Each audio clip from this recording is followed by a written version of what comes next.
take a break or something for a minute? No, 2 minutes break, and then I'll just come back. Yeah, please. Please come back. I'm tempted to have something to drink after seeing Miss Sen. See me drinking.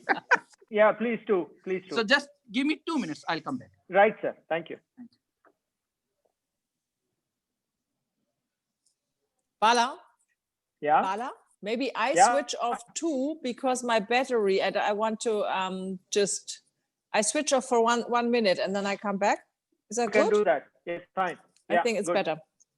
Yeah. To save some battery. Right. Good.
So I think we have, Mr. Christian, Sir Parminder, and Sadhana ji is there, and also Bahmukh Prem Kumar is there. Welcome to all of you. And Consul General Sir is also on board now. So I hope Julia is this time. Yeah, I'm there. Okay. Yeah, then let's get started. And very warm welcome to everyone, and especially Honorable Consul General Sir. Thank you very much for being here of a long day with us. And today our special guest, Ms. Julia-Niharika Sen. Julia, thanks very much for taking the time out for being our special guest on this day, on the Wednesday Dialogue Series. Thank you for the invitation. Thank you, and all the audience who are seeing through Zoom, but also those who are seeing through YouTube Live, also very warm welcome. And not taking much of the time, I will kindly request Consul General Sir to welcome formally our special guest, and then after that we will proceed with the dialogue series. Consul General Sir, floor is yours, please. So very good evening to all of you, all the listeners, and my warm welcome to Miss Julia-Niharika Sen. Actually, this Wednesday dialogue, I'm so happy that you are here. And we started, you are the second person, and we will love to know about you more.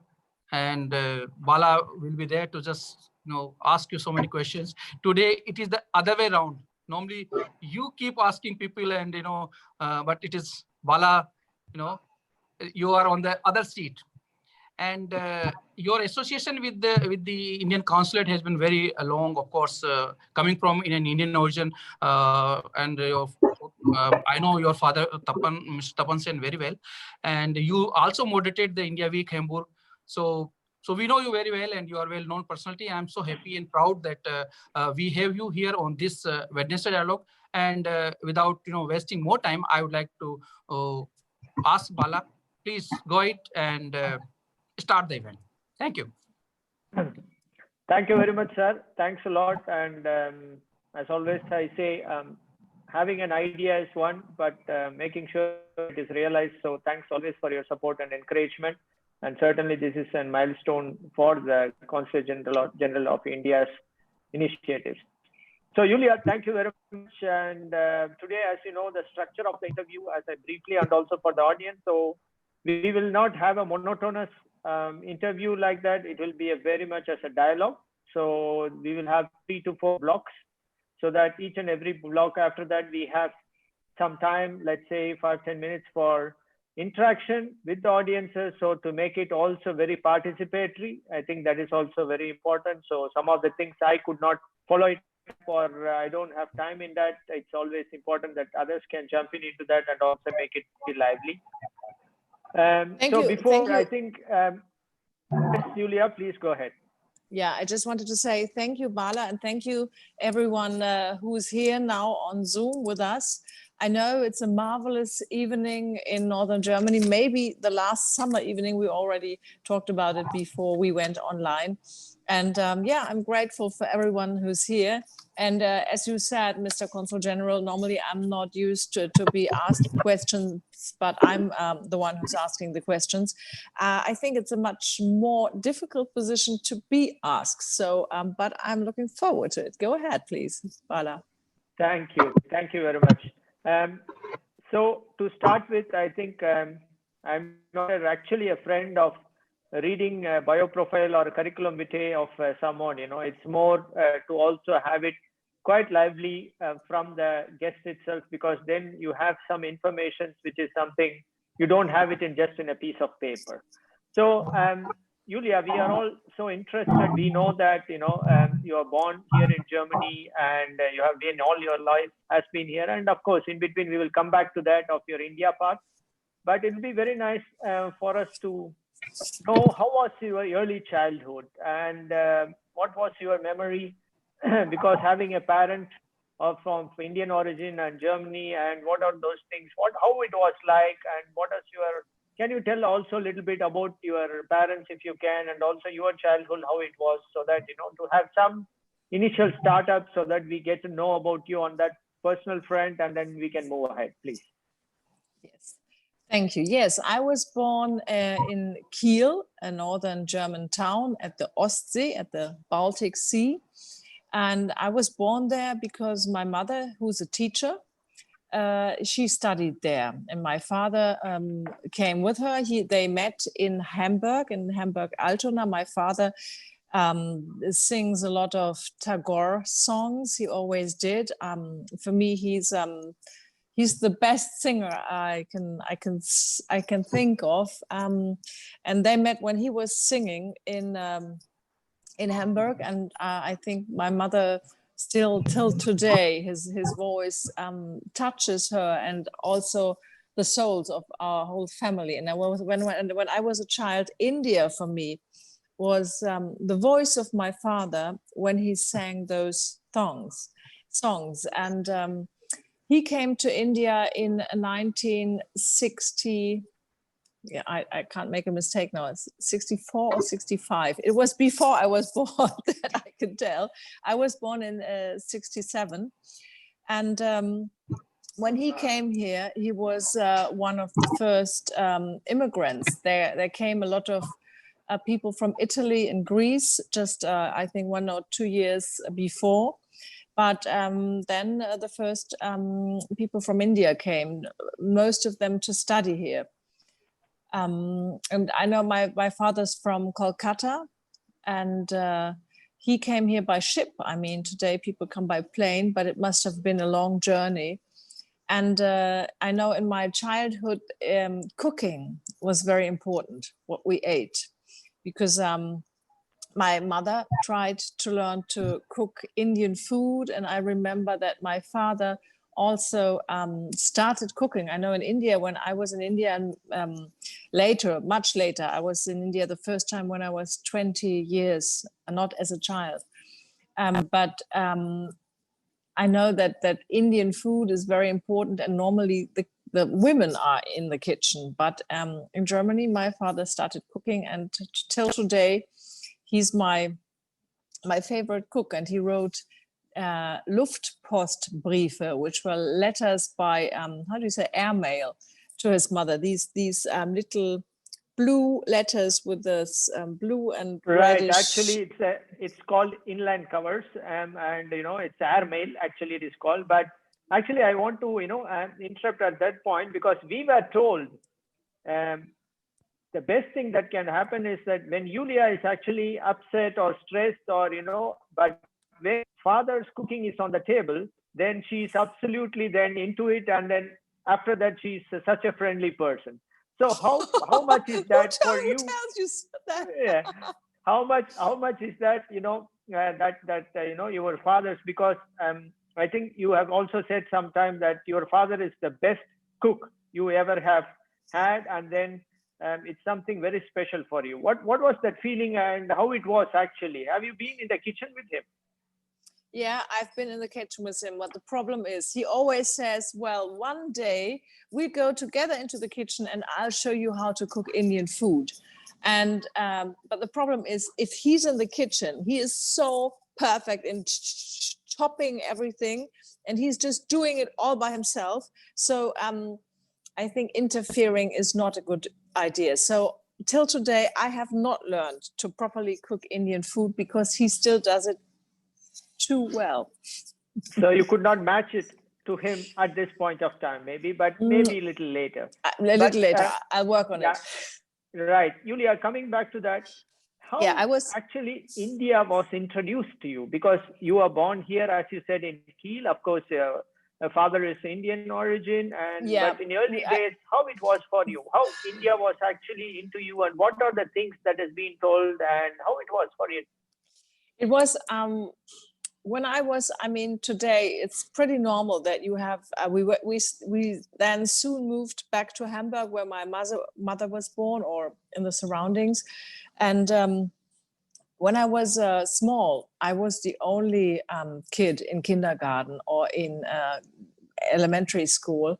The only kid who had roots that were not only German. So sometimes I felt like other kids were kind of staring at me, or at least I knew I wasn't like everyone else. A lot of children were interested. Who are you? But as a child, it's not so easy to live in two worlds. I think also children today who come from foreign countries and are here, they have maybe problems to find their roots. Well, I had the German root through my mother and my grandparents, but it was not always easy. But just by pure chance, we lived in a house in Pinneberg, which is just outside Hamburg, and I sat on my swing in the garden. I had a swing of my own, and one day another child was sitting on my swing, and I said, "Who are you? Where are you from?" And she said, and she was blonde, blonde and 5 years old, and she said, "I'm from India." And I said, "What? Please?" And her parents came from India and worked there in the 70s, and our parents became close friends. And since till today, she's my oldest and a friend, and a very close friend, Andrea Wolf, who wrote a book about Alexander von Humboldt, and she's a writer. She lives in London, but we're still very close. But through her, I experienced India, through the lens of people who lived there. She told me how India is when I was 5. That was really, really amazing. And apart from that, the first time I went to India myself was when I was 20 with my child. My daughter, she was 8 months old then. And my father wanted to show us the whole family in India.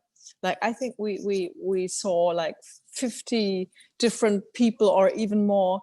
And we were a group of, with my sister and our partners, we were, I think, 8 people traveling 7,000 kilometers through India by train, by plane, by, I don't know.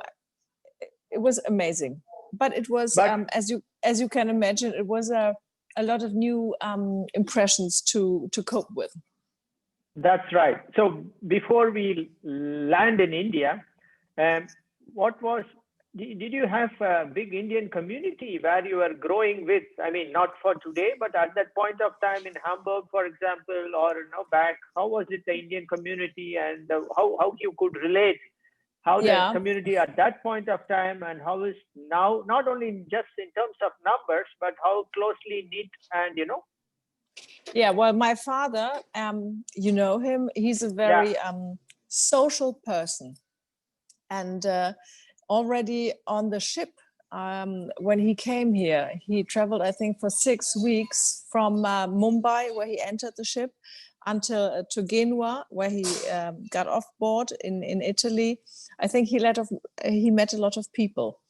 And he was already then well known for his singing.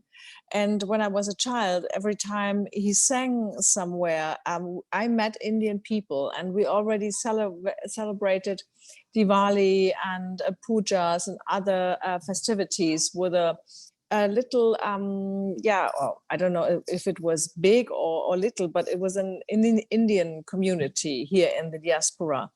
And I loved meeting the people. What I, as a child, sometimes I found that these festivities are very, very long, like hours of people talking and being together, and I loved it a lot. And I remember that Dilip Ghosh and Uruna, from the consulate, they were already, they were there then. I mean, 50 years, almost 50 years ago, that I met them, and a lot of other friends of my father, and they always were, for me, there were this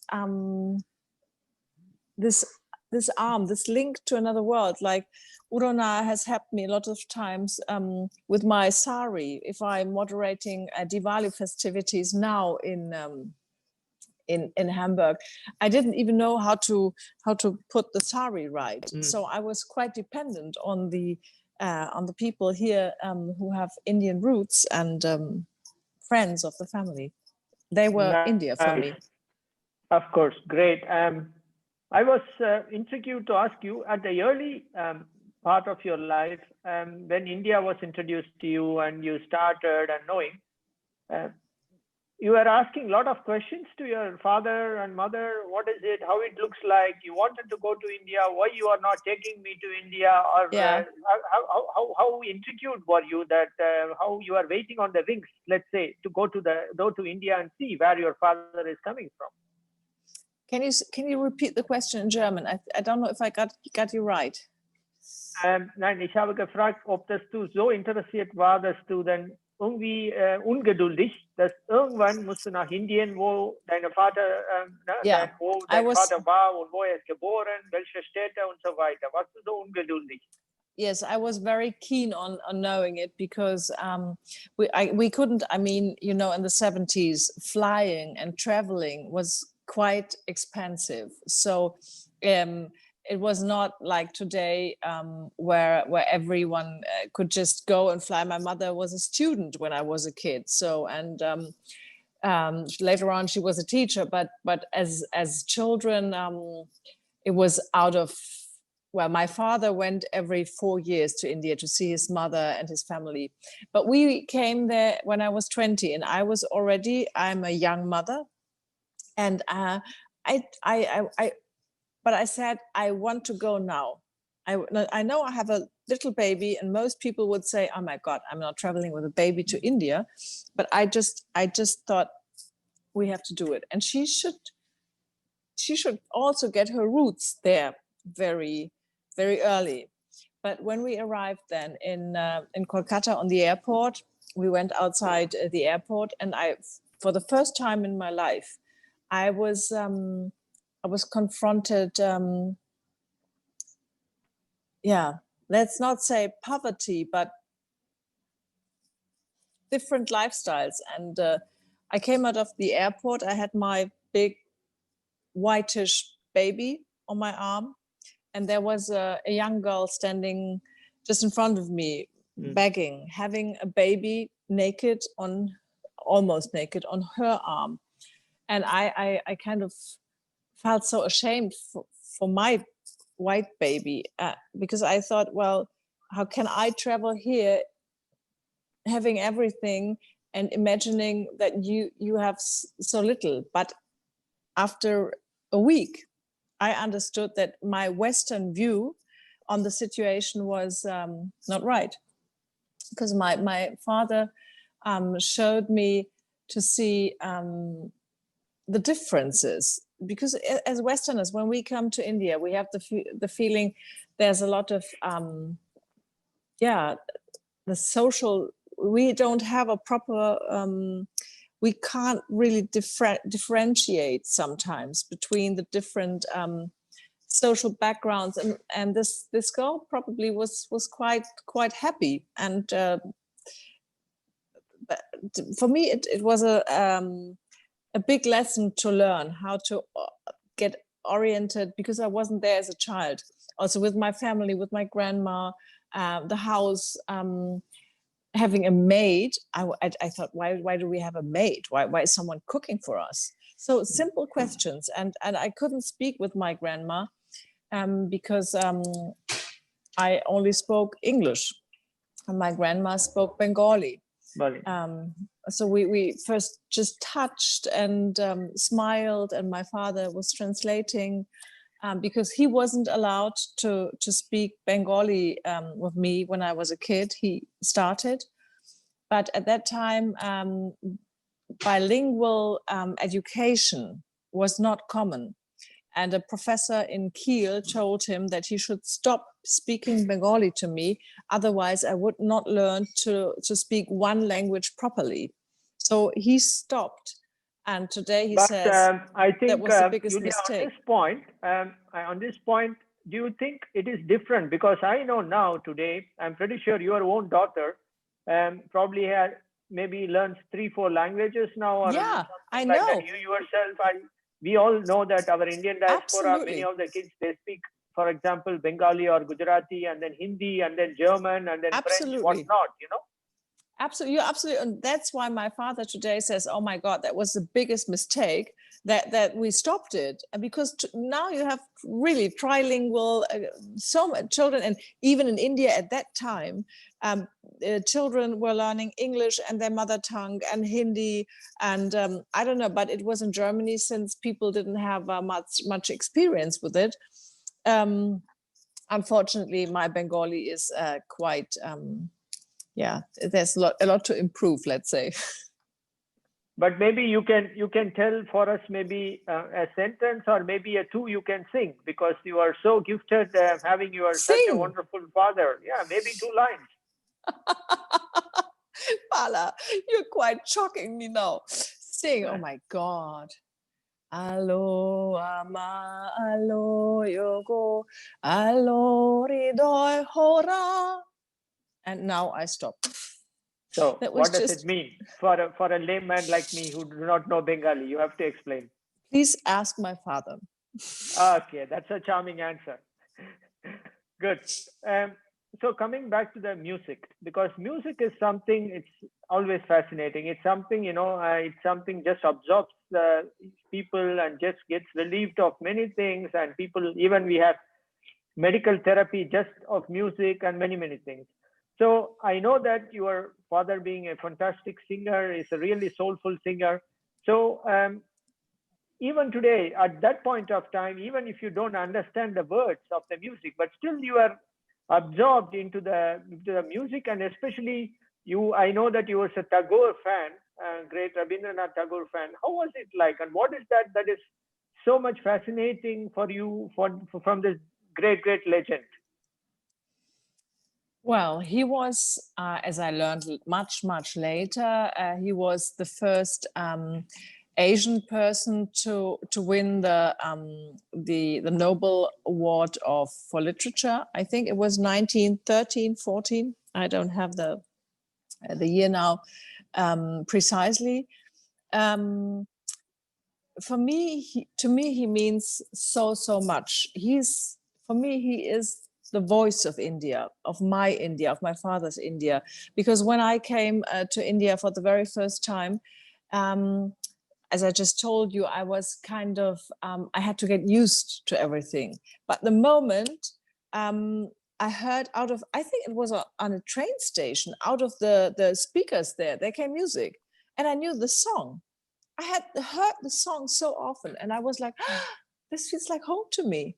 And then we traveled with a train to my cousins who live in Shantiniketan, which was Tagore's town, where we have his university, his schools, his ideas are present everywhere. And then my family started singing, and they make a lot of music. And that was, I immediately felt at home. I felt like I almost cried, because I thought, I'm thousands of kilometers away from home, but I feel like home. And that's what he means to me. He just speaks directly to my heart, even if I don't understand every word. But I can relate to it, because it was my father sang at home a lot, all the time. He was singing. He was singing when he was cooking, when he was doing the washing. He was doing when we were he was singing when we went outside. So the sound it's in my DNA. Yeah, great. I think that's a nice part you said, DNA. And what it impressed me was actually, Julia, I have to be very honest, that when you entered Kolkata, when you just arrived fresh, when you saw that women, and then later you really realized that you are wrong in understanding India in that way, because it was a first impression for you. But then later, of course, once you went into the family home and meeting, and then your father took you to different places and also met with different people, then you understood it's not that just when you see just once you take up that impression, rather than India is a very complex, diverse, and very much different culture. So it takes time for someone to understand India. Actually, you should not jump to a conclusion just by visiting one place or one just a family or so to make an impression out of it. So I'll coming to one more point before we just take a short break so that people can get back to you. One thing I want to know, Julia, how many times have you traveled to India in the last, after you were, let's say, when you are 20 years, when you went to India after 20 years, and then now, how long you have been there? I think it must have been around 15 to 20 times. Once a year normally. I traveled. Okay. As not immediately after this time. Right. Because my children and my daughter was growing, and my son was there, and for some years we didn't go, because I thought it's not so easy to explain to small children that you can't run around everywhere, and a lot of traffic.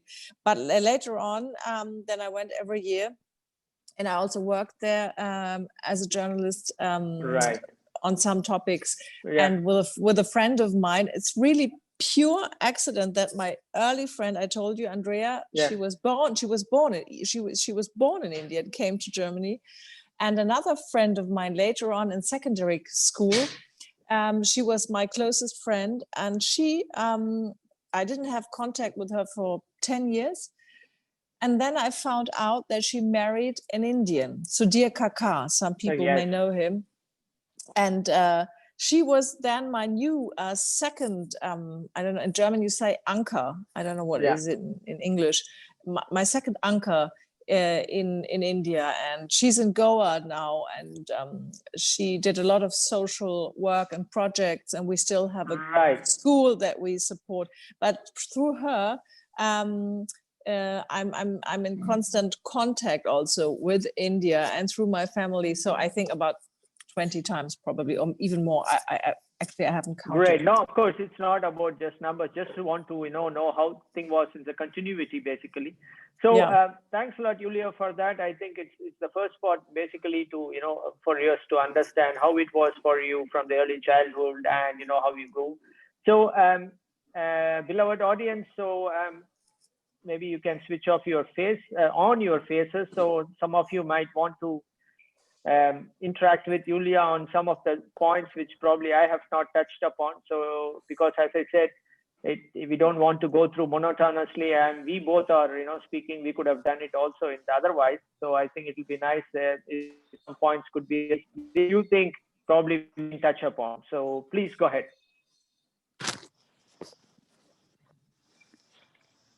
Sir, please. Okay. So first of all, Ms. Sen, that I'm so happy that I share my, the year of birth with you. So good. Oh, do you? Oh, great. Okay. So we don't talk this year, but if audience paid attention, then they should know it. And about a child which like born here and had gone to India after 20 years. So that was a different experience altogether. And I can really, relate it to my children, because my son born in Africa, and then my daughter born in India. Wow. In 2.5 months. She had been with us in different countries. So, but I was really surprised that the teachers here told you not to speak Bengali or other language at home. We, the Indians, are multilinguals. And, yeah, I know. So I think it is in our DNA to learn at least 4 languages. Most of the Indians who are here in Germany, they know 4 languages, like of course English, mother tongue, Hindi, and they start learning German.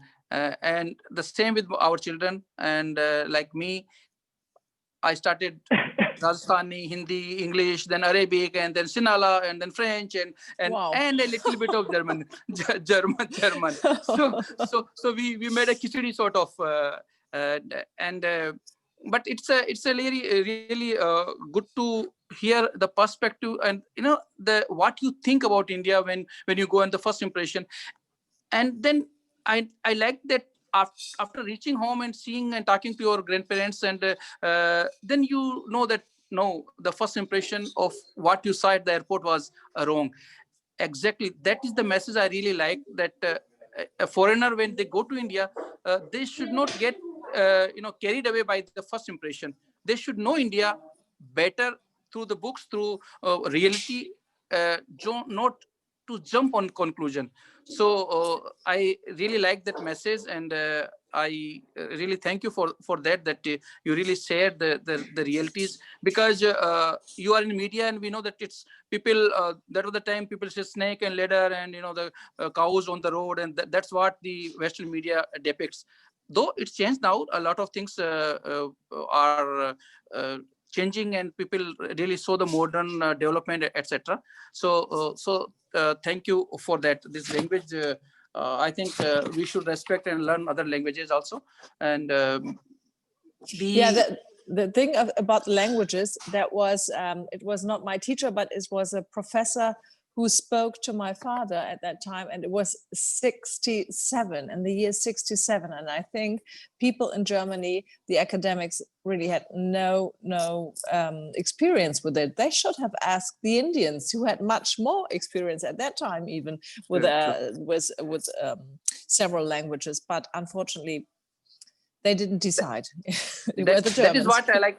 Yeah, when I talk to, because my job is to interact with so many persons as a diplomat, and I found that the one who learned more languages in Germany, they have been the one who have gone out of Germany and traveled around the world, and they have varied experience, and even had business with countries like India and other countries. And the one who just stick to German, then they have less outings and other things. But I'm happy about the new generation who are in Germany, especially the one who are like 45 and below. and especially the one who's 20 to 35, they are, they know the culture, the geography, the politics, and they respect the multiculturalism. That's a good thing. So, yeah, but that thank you also, very much for that. Thank you. But I think that also has to do with the internet, because when we were kids, we didn't have pictures from the other parts of the world. Whereas today, I mean, you can be at several places in the world at the same time via Zoom, for example. So I think the internet it's a huge step towards being more in different countries, different languages, to see the world more globally. Yeah, true. But if you just talk about India, then when there is no internet, even then we used to like to read about, in class 5, we used to read about what the, it is by default that I came to foreign service, but in like 75, 77, 80s, we used to like play games like which country has which capital, which geography, which river is in which country, and which language they speak to. That Indian journalists and knowing and like knowing more about other countries is like, again, it's in DNA, because they are more migrant, immigrant friendly. They want to go abroad and explore, though the financial things are there. So I think I'm really happy to know and what you said about it. So over to you, Bala. Thank you, Julia. Thank you. Thanks.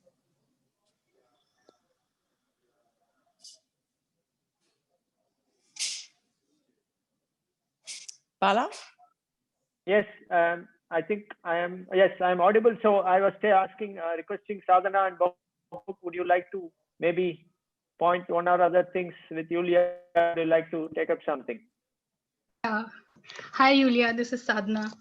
Hi, Sadhana. Hi. I just wanted to say that I am regular follower of Hamburg Journal, and yeah, and till today I knew you as a journalist, as a very fine journalist, but today I got this opportunity to know about you more as a person, not and only as a journalist. So this is great opportunity. And yes, I thanks to Bala also.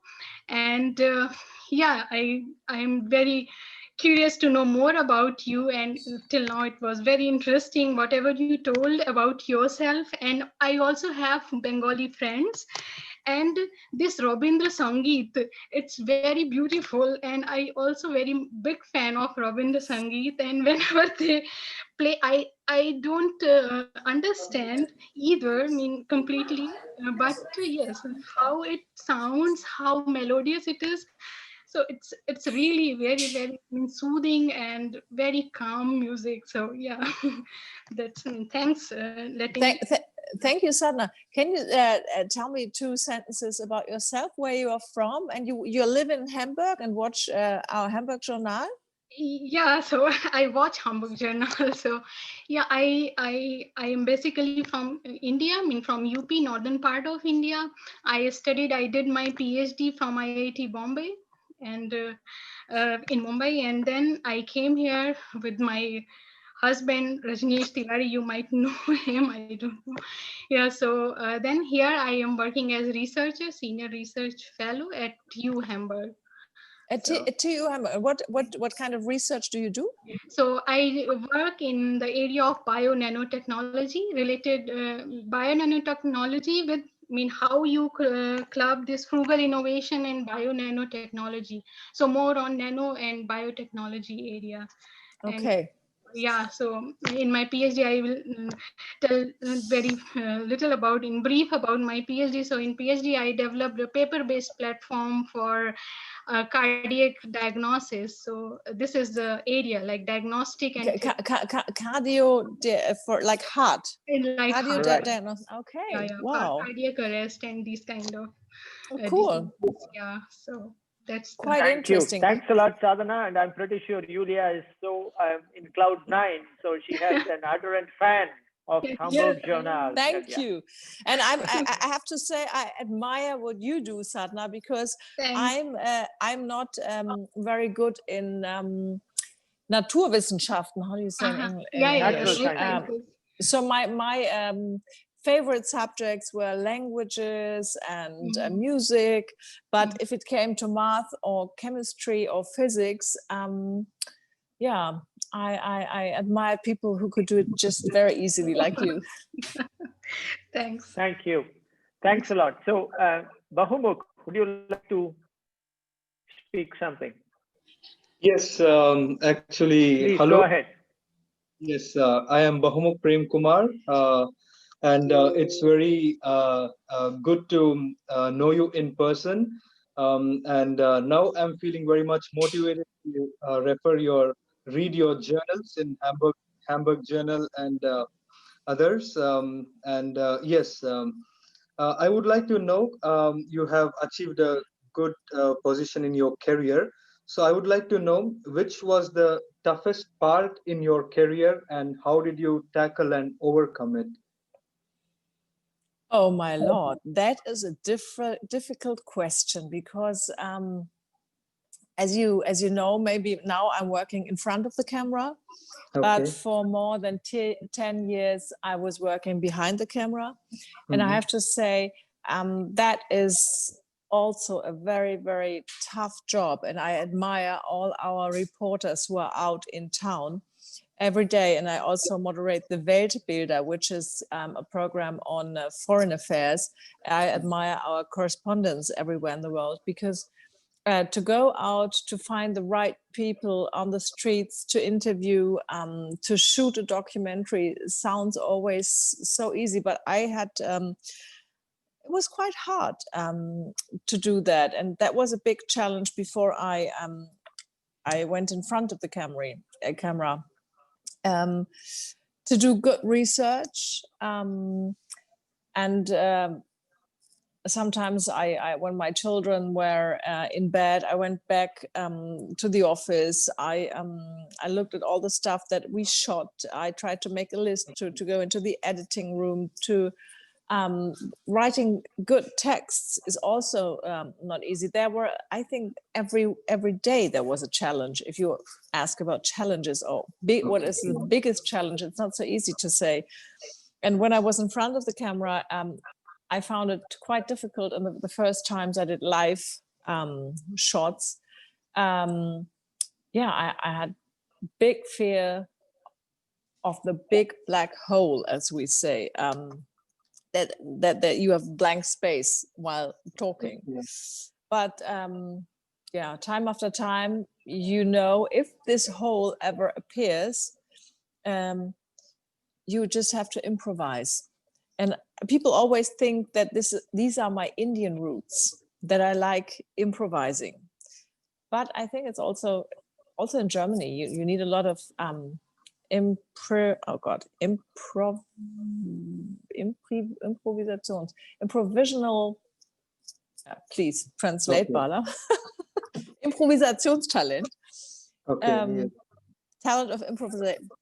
Yeah, this word doesn't come out of my mouth now, Okay. and Yeah. I can't improvise it. Yeah, but I think the biggest challenge for many people is to let go of what they have on mind, how perfect things should be. I think if you want to do everything perfect, you already have lost. Mistakes are not only there, but you learn from them, and with every mistake you grow. And that's what I think is a challenge which you can overcome every day, or you can learn from it. Thank you. Thanks a lot, Julia. Thanks so much, Bahmuk. I think we will get back to that on that. So let's move on. Julia, I have a few things before we go to the media part, because it would be also interesting. None of us here, at least I would say, have been in the media actually, because sometimes people do not know how actually even that 10 minutes of a program, how much effort and how difficult it is to get to that 10 minutes. You know, even if you take Tiger Show, it's just a matter of 15 minutes. But I'm pretty sure from the morning till evening, thousands of people are working to make sure that 15 minutes comes to the TV. So that will come back. But then still, little bit in India itself. For example, you went to for a cousin's marriage, if I'm right. So, yeah. And you also went to take a documentary, let's say, about that event. You have wanted to cover the event very nicely and to see how it was. So I have 2 points. One is generally about the event itself, how fascinating it was, and what are those things that it was absolutely for you, something that still you have it in your eyes regarding the marriage and all those things. And in terms of food also, you can tell us what are those food or still special food that you still, let's say, have that always all-time favorite, but also on the other side, how it was actually for you in terms of that marriage per se, and also that coverage and that whole journey. How was it experienced? Can you just help us go through that now? Yeah, yeah. Well, this came up, my Weltbilder-Redaktion, I told you the Auslandsmagazin every Tuesday at 11:30 p.m., quite late, just half an hour before midnight. I'm presenting this program. And one time, it was in 2014, I said, well, in February, I need someone for 2 shows to substitute me because I go to India to my cousin's wedding. And the Redaktion, the editor, said, well, wouldn't that be interesting for the German audience to see how an Indian wedding, how does it go? And then I said, yeah, and maybe what I find really interesting is that I have 2 cousins. One of them, she married, it's a love marriage, and the other one had an arranged marriage.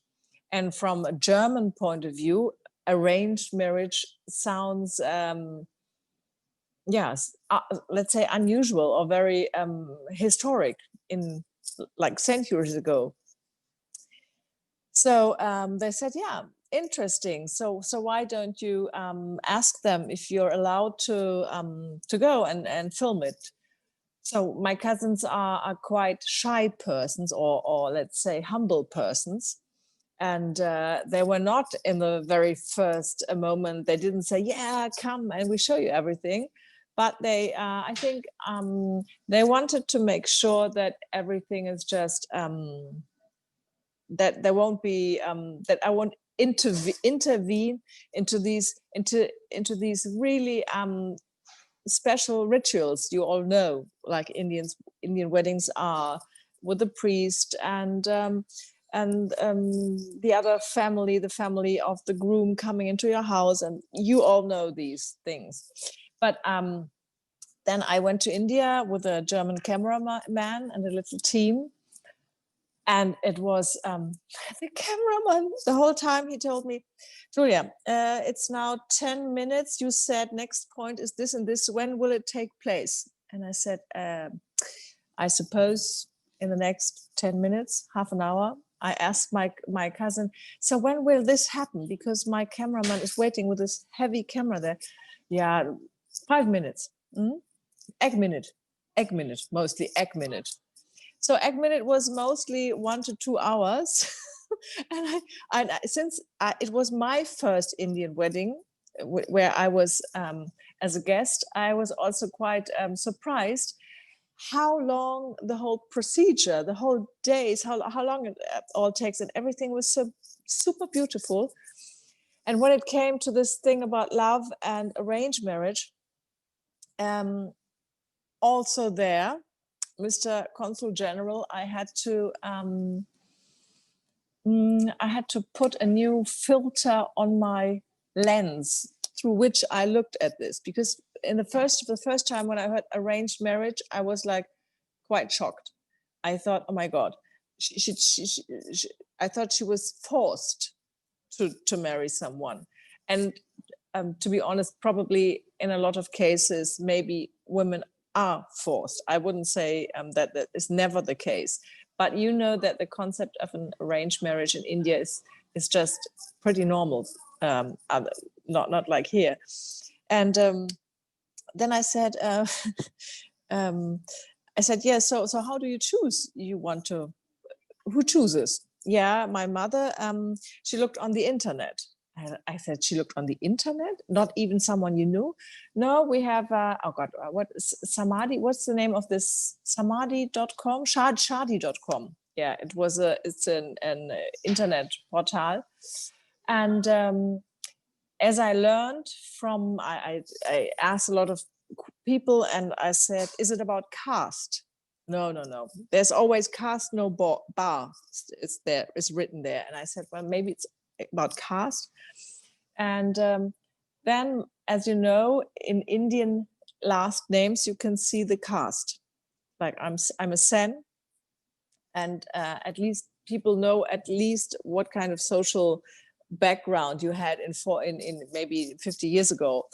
And so her future husband has the same last name. He's called Sen as well. And then at first I thought, okay, so are you related? No. This is pure chance.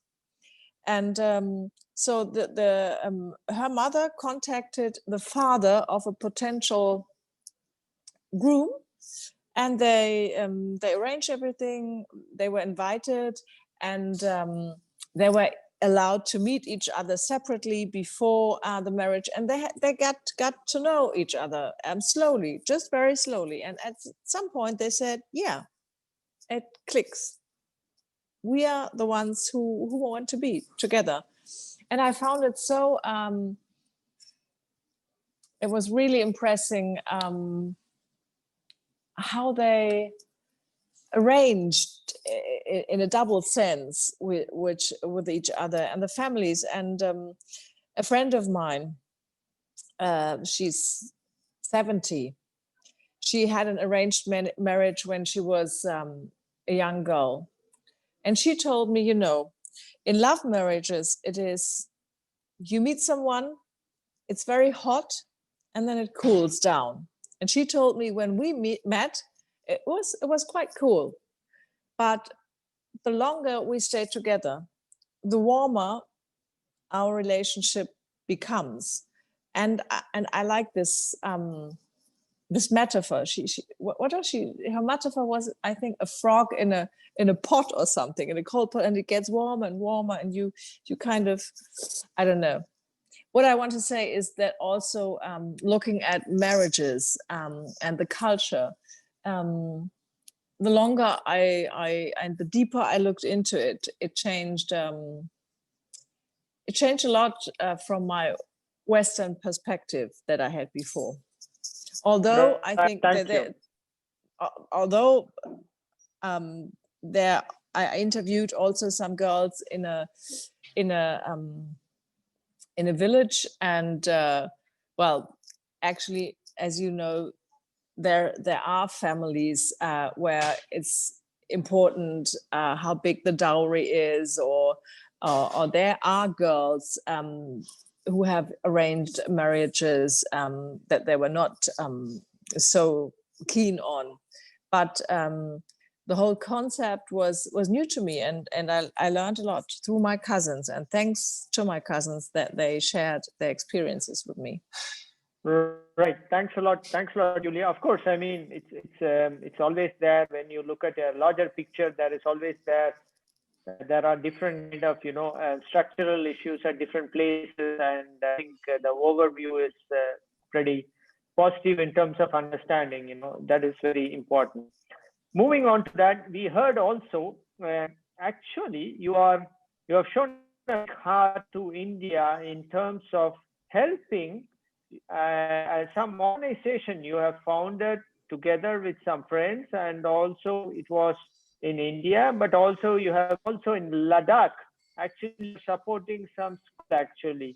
So it's very, very nice to hear that, but I just got the signal on that, but maybe could you elaborate what was the motivation and how these projects are? So I know it's nice to know.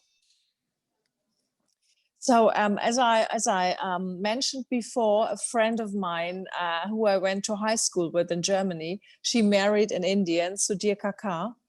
And she was always, when we were teenagers, she already, I don't know if you can say that in English, sie hat meinen Sinn geschärft für soziales Engagement. She sharpened my eye for social responsibility. She was our Klassensprecher, the speaker of the whole class, and she always initiated projects in Germany. Katharina Kaka is her name. And then by pure chance, she married the English psychoanalyst Sudhir Kakar, and they went to Goa. And when she was there, she's an artist. She said, well, I can't just sit around and do my arts. I have to share art, making art with children around me. And she started a lot of arts workshops for also for children that were not so socially privileged. And her idea was through creativity to give them a voice.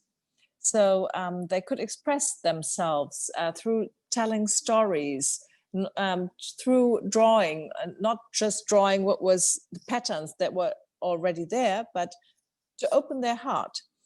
And there we had a lot of volunteers who did really great work from Germany, there from India. There are a lot of people running the Indian office and helping, and we did a lot of workshops there. She did it, and for many years. We have at the moment we're not doing anything like that there anymore, but for years now we've been supporting the Yam Yang school in Ladakh, in Leh. And my friend, she's a Religionswissenschaftlerin, so a scientist on religions, and she has met the Dalai Lama several times and got in contact with Buddhist monks in Ladakh.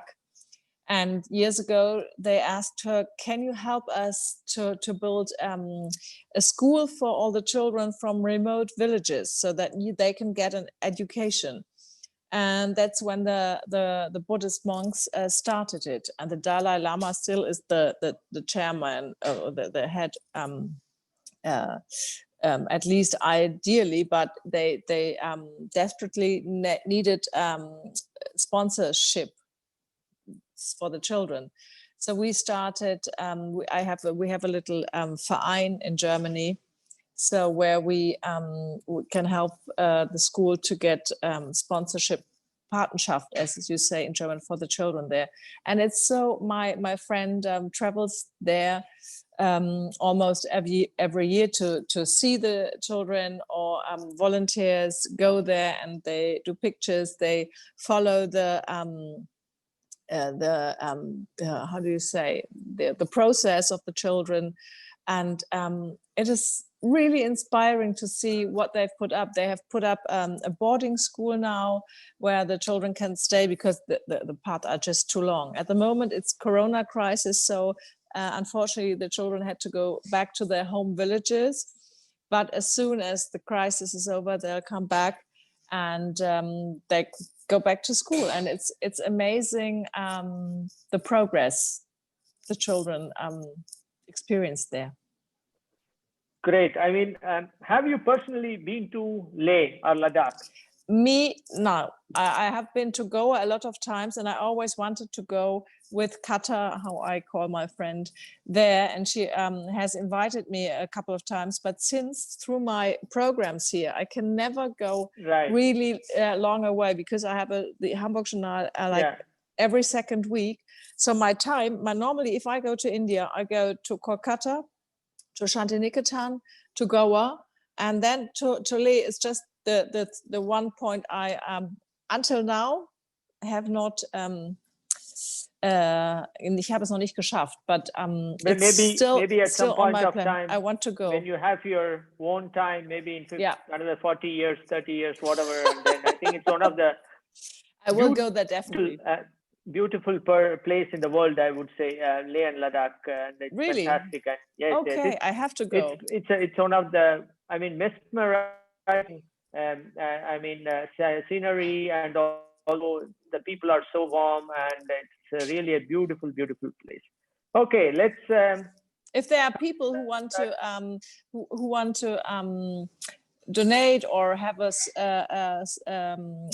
Patenschaft for a child in Leh or Ladakh, just please write to me, send me an email, and we would be happy to have more sponsors, because more children could be supported. with the Yam Young That's very Schools so. project Maybe in after this Lehrdag. event, maybe you just can drop a mail, so which we Yeah. can then Yeah. officially send it also to the consulate. Yeah. Thanks a lot, Julia, for that. And maybe I'll just take few minutes so for the audience, so that if they want to, because there are some very interesting things you have actually gone through in the last block. So maybe some of them would like to take up one or other points. So I'd like to open up to the audience. So if you would like to, ask something to Julia, please do so for the next 5 minutes or so. We can take time.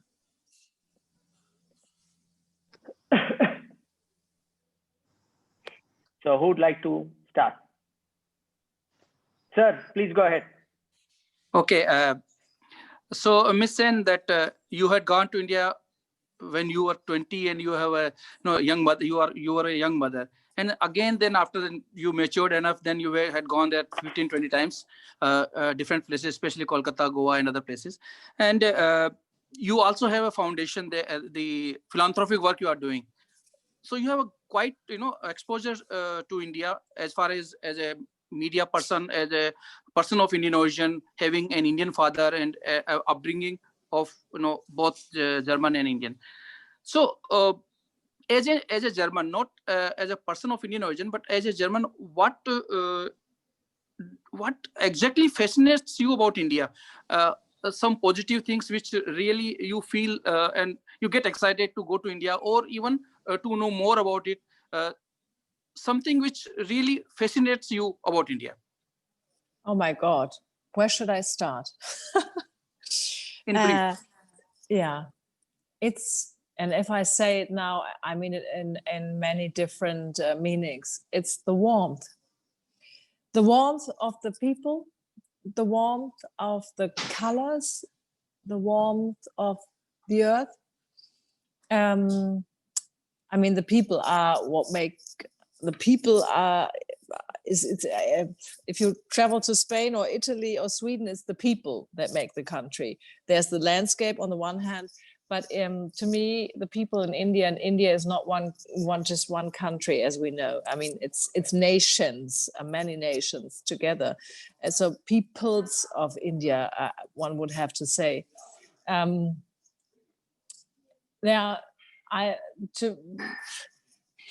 There's such an openness. People ask you, so it's getting in contact with people is so easy. They're so interested. I mean, I love being on public transport. I love taking the bus in Kolkata, where everybody says, like, did you take the bus? And I say, yeah. And I sit next to the driver and I try to start talking to him. And I talk to everyone on the bus, if it's the women or the men or the children. I mean, you do that when you travel. That's easier, sure. But for me, it's also people are very, maybe the way I speak to them, but very honest on what they share with me, and they're inspiring. In Calcutta, I met so many people from different social backgrounds, and especially in Bengal, where my father's from, I'm so impressed by the cultural, how do you say, Reichtum. Wealth is the wrong word. My cousins, they're all either singers or playing an instrument. They can recite poems, where I think, oh my God, in Germany, I don't know so many people who are, or they are very educated. In Germany, if you can do all this, you are either very educated, but I have the feeling and they have it in their blood. Everybody's singing. I mean, they sing on the, as I told you, on the train station. When I'm there and I'm hearing the sound of Tagore out of the speakers on the platform, I think just, what a warm country. And the cultural richness is, I think, what comes to my mind first. That's what I love a lot. And I mean, to speak of the many different religious rituals. I mean, I'm not a Hindu, and I'm not I'm baptized Christian confirmiert, but it's not that I have firm religious rituals. So what I like about India is the respect people have if it comes to the religion of others. So if for example, we stand in front of a temple, I have the feeling that even if it's not holy to me, it's holy to someone, and I respect it. And there are Feiertage, how do you say Feiertage? Festive days, festive holidays for everyone, for at least that's my impression, for the Jains, for Muslims, for Christians, different deities, Hinduistic deities. So I love the respect that whatever you believe in, it's holy for you, and that's what I respect it, and that's something I really admire, and that gets to my heart. Thank you. Thanks a lot, and thank you very much, sir, also for that point. I think it was very nice. So let's move on, Julia, to the final part, and I feel it's as we wanted to initially get through it slowly from that, and then so now in this part we would like to understand how did it came that you chose journalism, and what was that inspiration or motivation that to this field per se, and how it all started, and later once you could help us understand that, and then we can get to know more on how actually the media works, and also during the corona times, but also generally to understand, maybe for an example, one of your, let's say, event, maybe let's take Hamburg Journal, what all things actually goes into production of this let's say the show, and how long, and what are the people who are working on, what has you have to do when you start, and then when you end, what are the processes. So that's also would be very interesting, because none of us are in that profession actually. Please go ahead.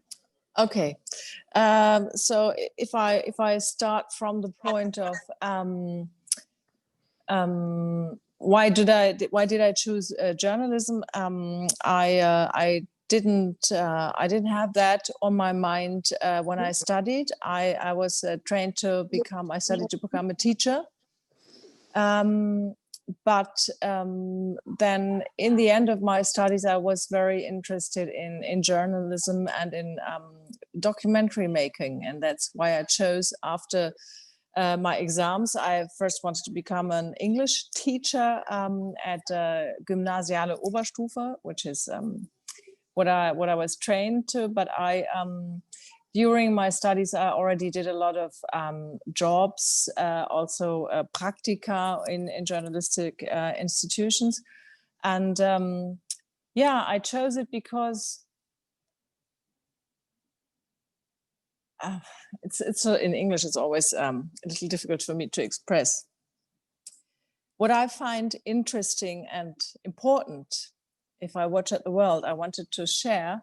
And I wanted to, and I'm a very curious person, so I am interested in many things, in current affairs and things that happen around me. And I found that journalism is, for me, the perfect way to express that. That's how I came to journalism. There wasn't this one moment, but it was a development. And a long time I did documentaries behind the cameras. I also, as I told you, in India, I did several reports for our programs. And then only after that, 10 years after I started doing that, I changed from working behind the camera to in front of the camera. And if you look, for example, what you asked, how much work is it to do, for example, the Hamburg Journal? If you've watched the show, you see that I have like 10 little 10 moderations that we write ourselves, we as anchors.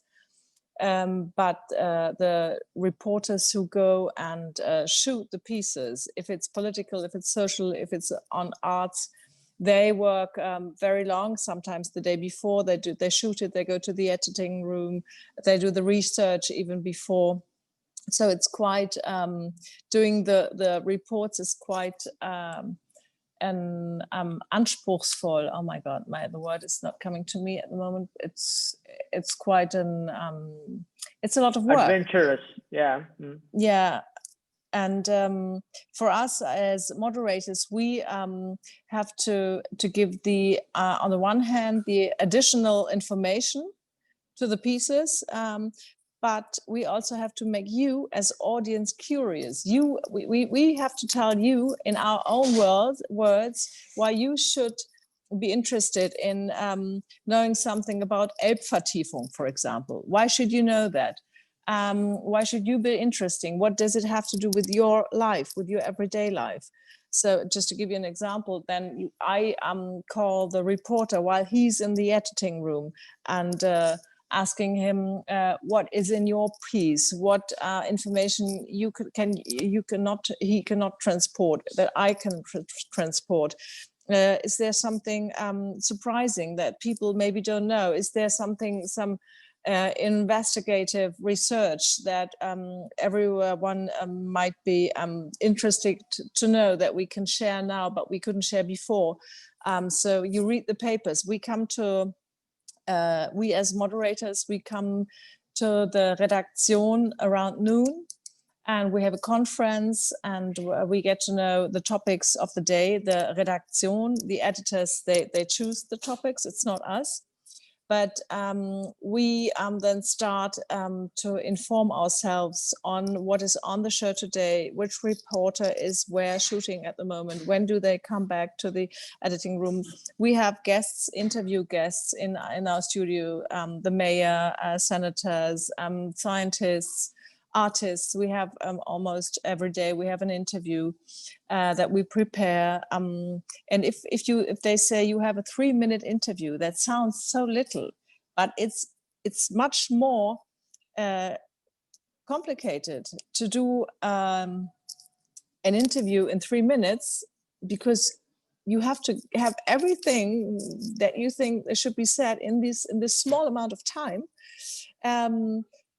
And you have to really, if it's a confrontative interview, so if there's someone you really kind of, you want to confront him with an information, it's very, very difficult if you only have 3 minutes or 2.5. Sometimes we only have 2.5 minutes, but it's a challenge, and it's a lot of fun is maybe the wrong word, but it's very, very interesting. So I absolutely love my job.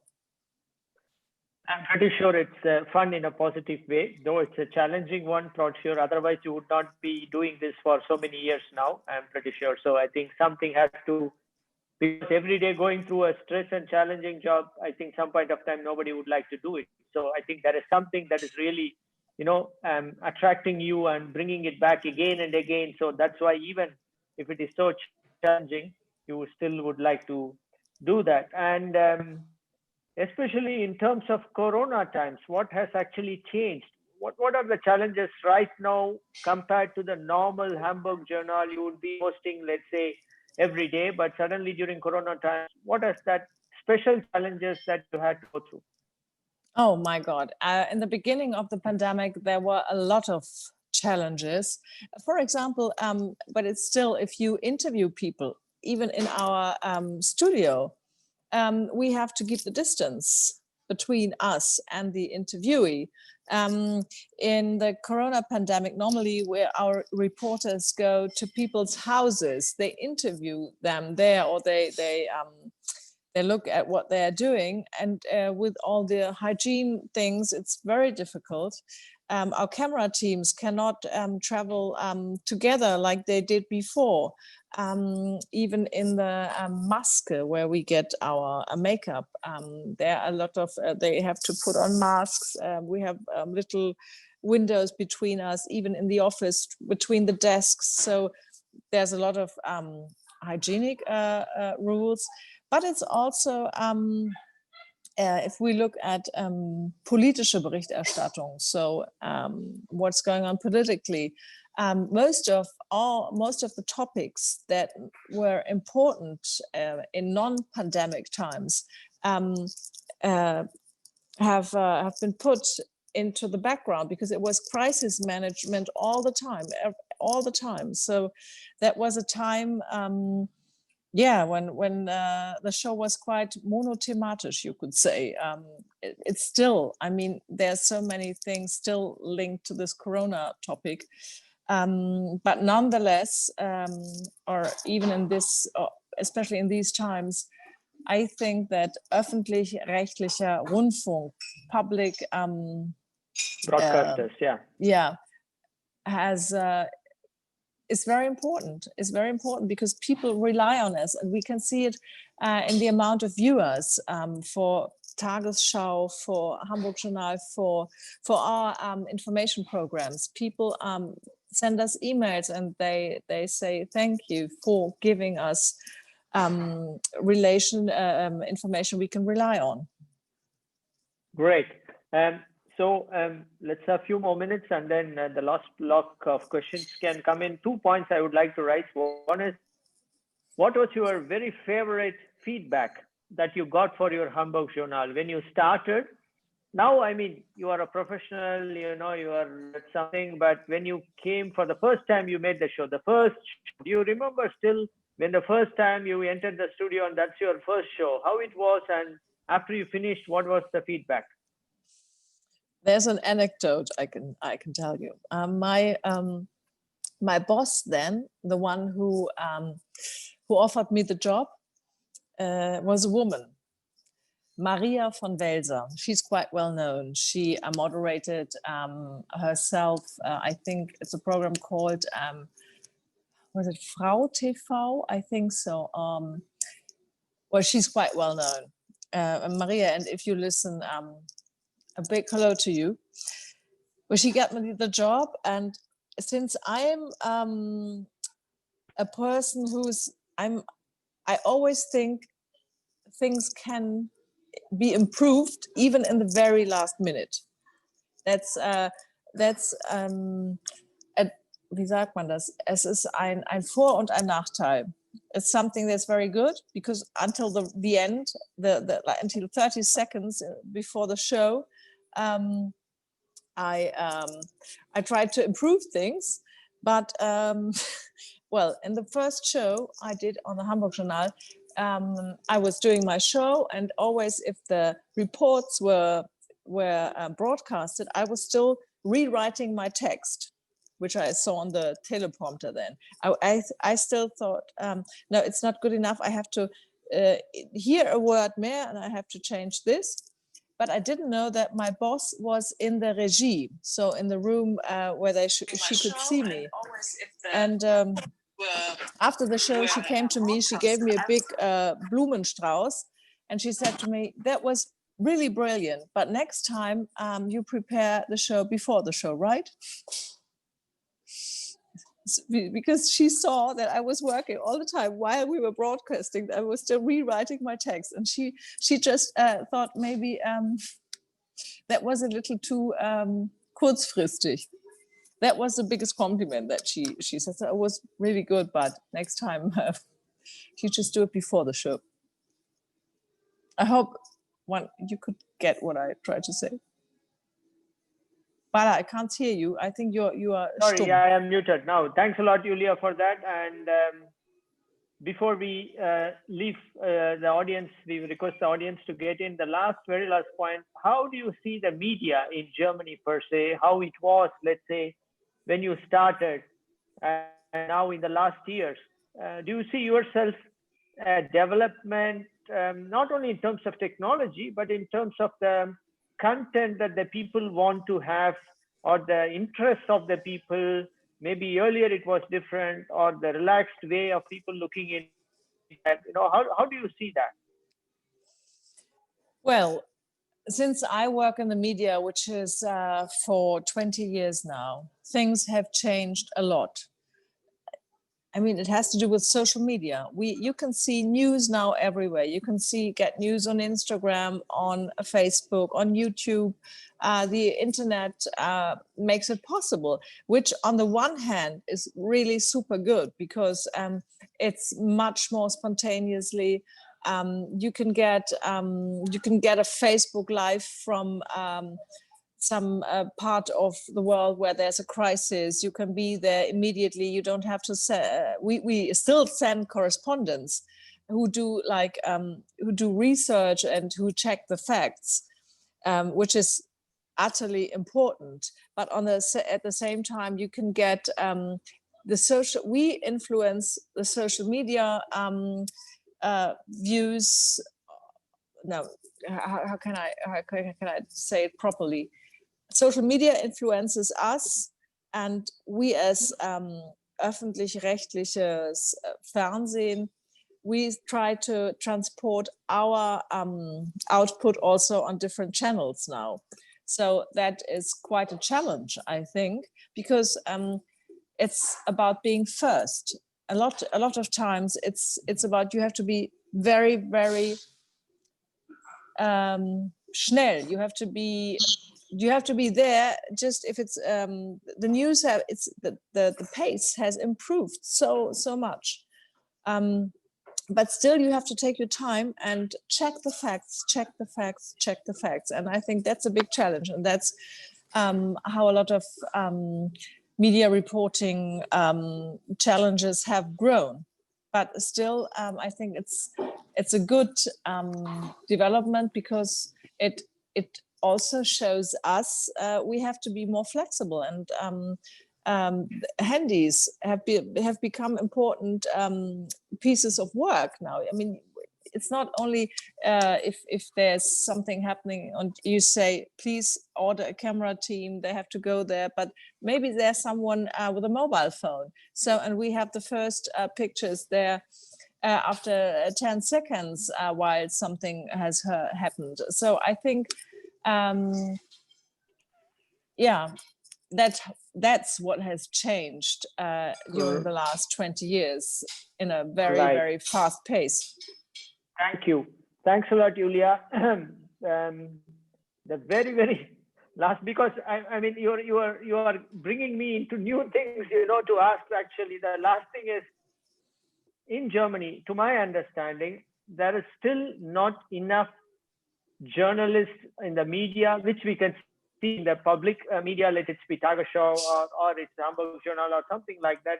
People of different, at least one parent or origin. Let's say you are there, and I know Shakuntala Banerjee these days, she's coming also quite often, and you have the Rangeshwar, we know very, very much, also.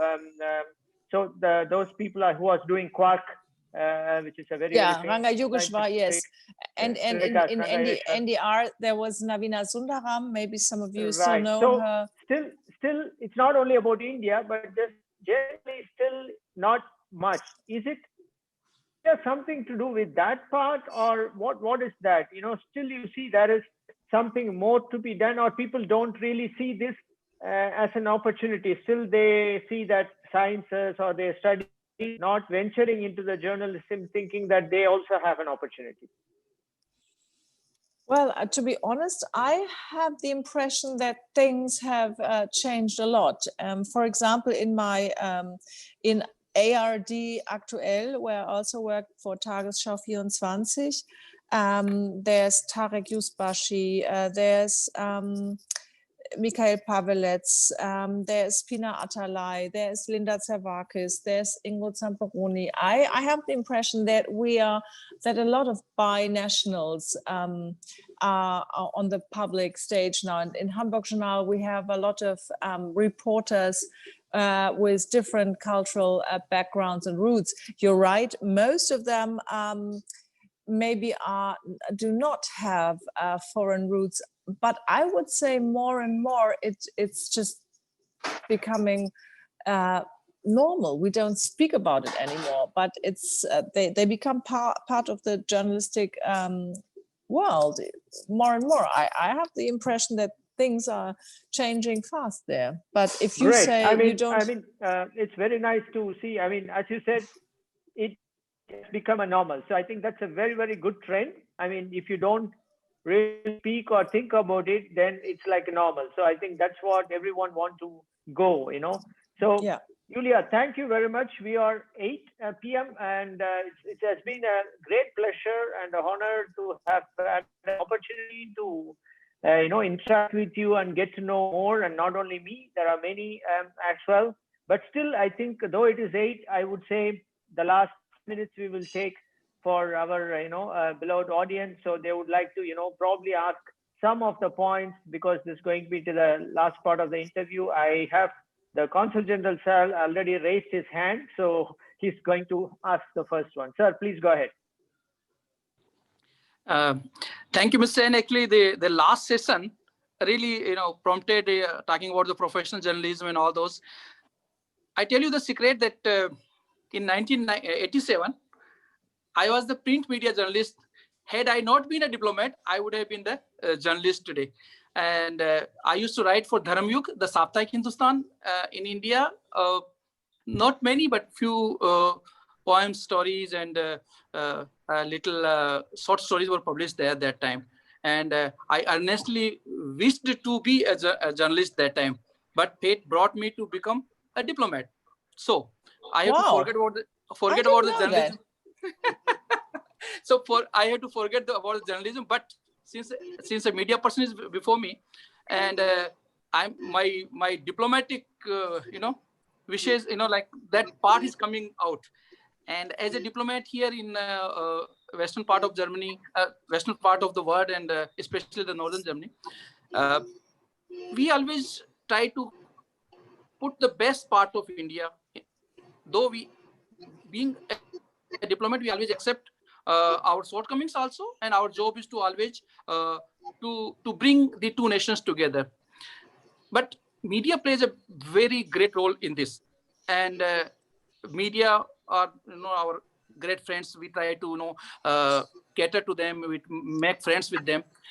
So as a diplomat, my diplomat is asking that what we can do. You from as a media person, as a Western media person working for a visual media, what can be done to promote India, especially in the Western media, which I still feel that they are not doing that much good to India, bringing the development stories which we expect to be there. So what is your advice to me as a diplomat, or what you would like to say that how we can promote India here in the Western world? Thank you. Bala, when you gave me the award, I was German Indian Person of the Year or something. What was the exact title of the award in 2018? Champion of Indo-German Partnership. Yes, champion. I still have the thing at home, and apart from me, one prize was given to, and maybe you remember her name. She was Prajna Bival. She's ambassador, works with the Bosch Foundation, right? She works with the Bosch Foundation, and she organizes exchange of journalists between India and Germany. She invites German journalists to India. She brings them to the Times of India, to all the newspapers and channels. And I think this kind of exchange has to be immensified and fortified. I think India should not be afraid of reports. If you say we only look, or foreign correspondents only look at the things that don't work, I think the more you invite them, the less you say you only get a press visa if. The more you invite it, that they can report on anything, and they can get facts, they can interview anyone, they can ask critical questions, the more open the atmosphere is, the more likely it is that they discover all the stories that they can't discover like this. So I think imensify the exchange between journalists and make political decisions more transparent to foreign journalists. I think that that would be very important. And if it comes to culture and religion, if you want that journalists leave this sometimes one-dimensional path, or then I think, yeah, people have to travel there more, surely, but I think it's also the communication. If it's transparent, if I as a journalist have the feeling, no matter what I ask, I get an answer, and even if it's an answer that I'm not expecting, but I can ask anything, and I think that improves. Maybe Berichterstattung that's not that's surprising, maybe also to you. Was it a good answer? I don't know. No. It is on the expected lines from very expert journalist and a media person. Yeah, we try to do as much as possible to we have a policy also, like you already said, Bevalkar, she did that, and we also do that. We have a division in our external affairs ministry. We have, of course, other PIB and other. There's an exchange, and there's a procedure for that, and we try to do. So I was getting something out of you, like what further can be done. So thank you very much for your very considered and very diplomatic answer. Though somewhere you are also very frank, but still you are a little cautious to answer this question. So I respect that. Thank you. Thank you, sir. Thanks very much. So I think maybe we can take 1 or 2 questions maximum. Anyone would like to? Yes, yes, please go ahead, sir. Yes, go ahead. Namaste, Julia. So I have seen it was very interesting session with you, and so I myself, coming to my background, so my name is Kiran Kishore, and I'm from India, and I'm living here in Germany for the last 10 years. So I'm a consultant by profession, and as a part of my, it's a kind of token to integrating, or as a kind of passion, I would say. I also run a magazine that actually bridges the India and German cultures. So what is one suggestion that you would give to a news portal like us? So where we focus mainly on the positive aspects of both India and Germany. So these days, it's like all media channels are highlighting, to get popularity, they mainly highlight the negative news. So do you think that taking this side of highlighting the positive aspects of culture and rich history will make it successful, or will it actually reach out to people and bridge this gap? I'm sorry, I didn't get everything, and I can't see you on pictures. Do I see a picture of you? Yes, Kiran Kishore, you can see Kiran. him. No, I can't. Why can I not see Kiran? I'm looking. You can just swipe it, and you can get a little swipe on the left hand side. Ah, yeah. Now I can see you. Sorry. Yeah, right. I had to swipe. Hi, Kiran. Hi. I couldn't get your question really good by sound. Can you repeat it to me in a short version? Say you actually, right, Julia. Actually, what Kiran was telling is that he is also running a journal, actually, in terms of bridges between India and Germany. So his point was they are looking at only the positive aspects.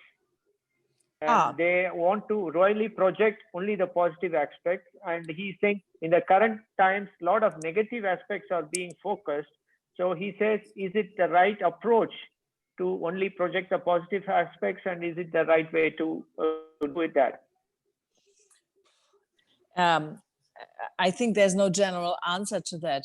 That depends on the one hand on your audience or your readers, what they're interested in, and there's a difference, I think, between a daily news program. So a lot of people, if we discuss about German broadcasting, there's always people who ask, why do you only report the bad news?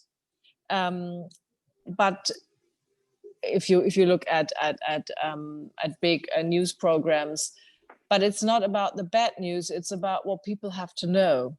So this is not why we have a critical view on the Zeitgeschehen. But if you say you have if I don't understand, you have a journal, it's a print journal or it's something else? Kiran, I think your mic is off. Yeah, it's a news portal, Julia. It's a news portal, but you only focus Yes. on the good news. Yeah, mainly good news. Can you send me a link? I would love to have a look at it. I mean, Sure. I mean, I find it very interesting, and I'm very interesting, and I would love to see what you do. And but we, for example, in Hamburg Journal, we have a very different kind of. We have positive examples. We have portraits. We have hard news. So I think the mixture for a magazine like this is important. But it depends on the Gefäß, as we on the form, like what kind of news it is. Because your question was, is it good? If I understood you right, is it good to just focus on the good news? Maybe if you want to go just with a smile through the day, then I would say yes. And if I just want to relax, I'm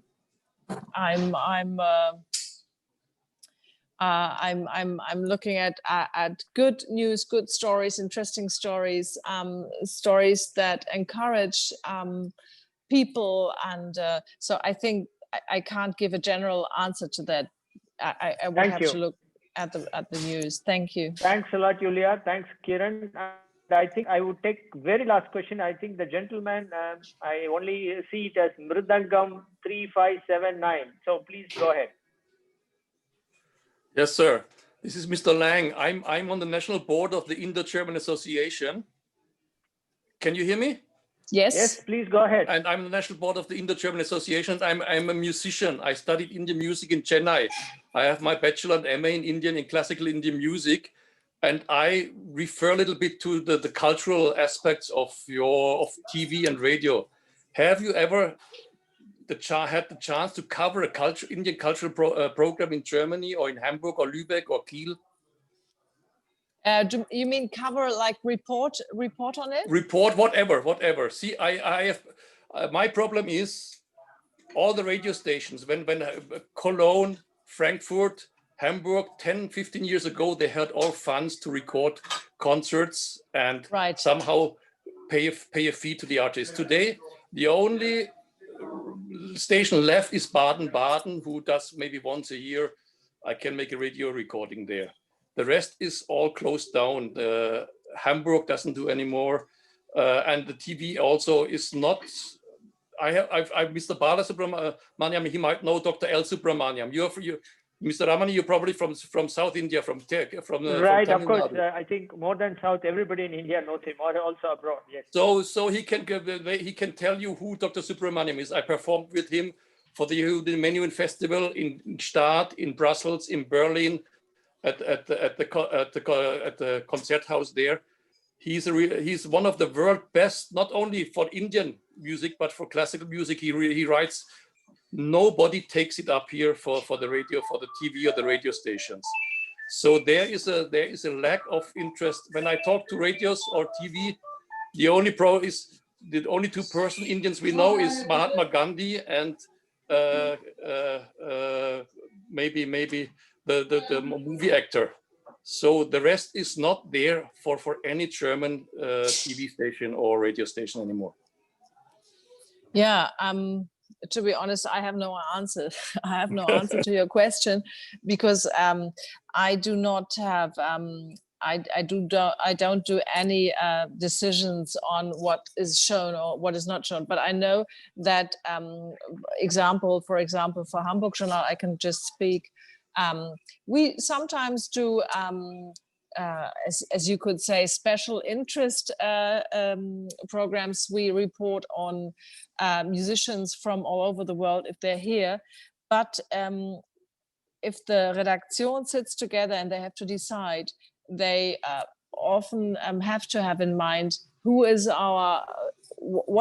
our audience or our viewers, what are they interested in and what should they know.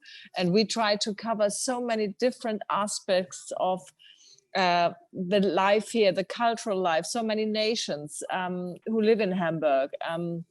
So it's not easy to record a whole concert and to broadcast it in these times where I talked about social media before, where the attention span of people is sometimes a minute, 2-3 minutes. So it's quite difficult, but we have programs still like Kulturjournal or Bücherjournal, but to record and broadcast a whole concert, you can do today, I think, in podcast form or in a reduced technical Aufwand form. In former times, I know you had a lot of technical equipment was needed to tape a whole concert. Today, you can do everything by smartphone, and I think the form one should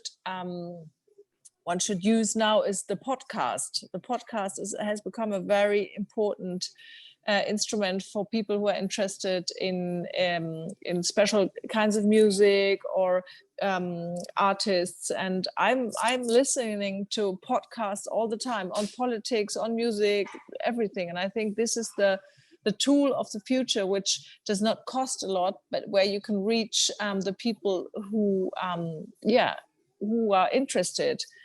Thank you. I think, Julia, thanks a lot. I think we have to end the program. I think it has been very, very fascinating. Thanks a lot, Julia, for the time. And the audience also, thanks very much for your patience, though we exceeded the time. But I think for the good sake, there was a lot of information for today. And a big thanks to the Consulate General of India and the team.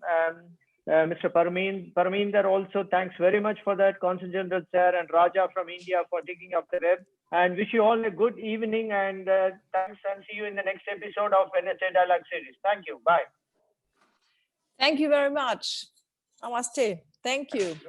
Thank you, Bala. Thank you, Thanks. Mr. Consul General. Thank you. Thanks to all of you.